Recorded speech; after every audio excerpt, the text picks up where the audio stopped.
E a sobremesa é um mau hábito? Vamos lá, a sobremesa.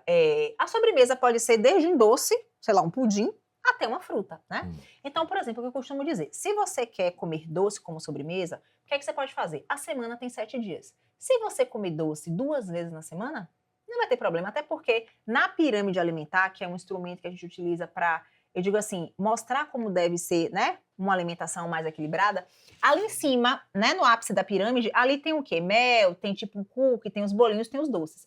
Então, por exemplo, aqueles alimentos lá, que está classificado ali como energéticos extras, você pode consumir, mas você vai comer menos vezes na semana. Você vai comer o quê? Uma vez na semana, 2 vezes na semana. E o ideal quando você comer o doce, você, por exemplo, qual é um horário bacana para comer doce? Ou após o almoço, porque você já comeu proteína, né, carne, peixe, frango, já comeu salada, e vai diminuir a absorção desse doce. Ou outro horário também bacana é após o treino, porque após o treino você treinou, você gastou energia. Então, após o treino, o que, que acontece? Esse doce vai contribuir para poder te dar a energia que você perdeu no treino. potencializar. Então, assim, se é para comer, a gente pode, tipo assim, ter horários melhores para poder comer, que vai provocar menos impacto no nosso açúcar do sangue, na nossa glicemia. Né? Então, assim, ali o que está no ápice é o que a gente deve comer em menor quantidade. Tá vendo que a água e os líquidos estão na base? Então, assim, a gente precisa beber água, tá? Líquidos de uma forma geral. A água pode ser água de coco também, chá. Água de coco, tomar cuidado com pessoas diabéticas, porque tem que tomar no máximo até 400 ml por dia por conta do açúcar, né?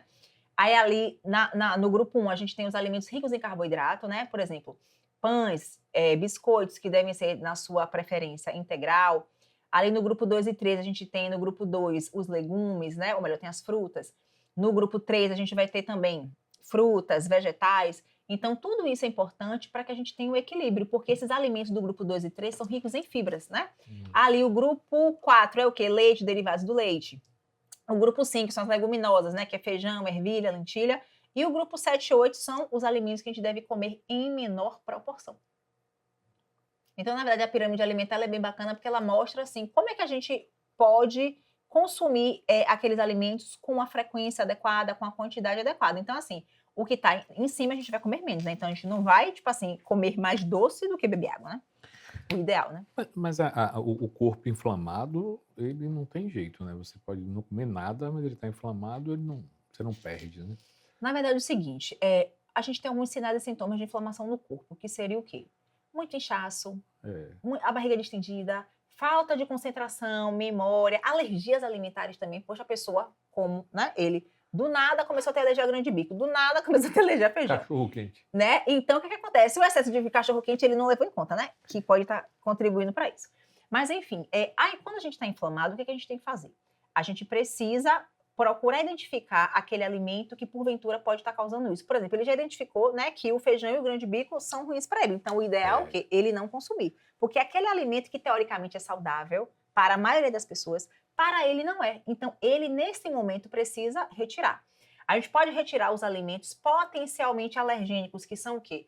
O leite, derivados do leite, o glúten, às vezes abacaxi, frutas cítricas, às vezes a gente precisa tirar, fazer uma dieta que a gente chama de eliminação, que é retirar alguns alimentos por 30 dias, depois a gente vai colocando aquele alimento novamente, só que a gente, por exemplo, eu falei para ele, ó, tire o feijão, o grão de bico um mês. Depois, quando você voltar a comer, não vai comer tipo um pratão de feijão, não vai bater 2 conchas de feijão. Você vai comer o quê? 2, 3 colheres de sopa, ver como é que o seu corpo se comporta.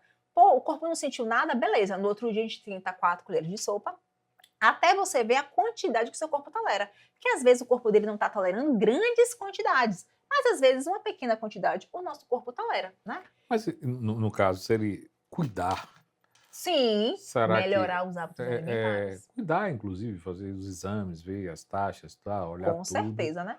e cuidar, né? Porque além disso ele tem refluxo, ele tem gastrite, ele tem uma série de coisas. Exatamente. E Então, assim, a primeira coisa que ele tem que fazer é ir no médico, né? O é, médico vai passar os exames de sangue, provavelmente vai passar endoscopia, vai, né? Vai passar colonoscopia, vai fazer alguns exames para identificar o que é que tem. De repente pode ter um H. pylori, que, né, que é aquela bactéria que está presente sim, no estômago, que se não tomar cuidado, o H. pylori, ele é um fator de risco para câncer de estômago. sim, perdi uma prima. Então, exatamente. Então, a gente precisa realmente fazer os exames, identificar o que é e poder tratar.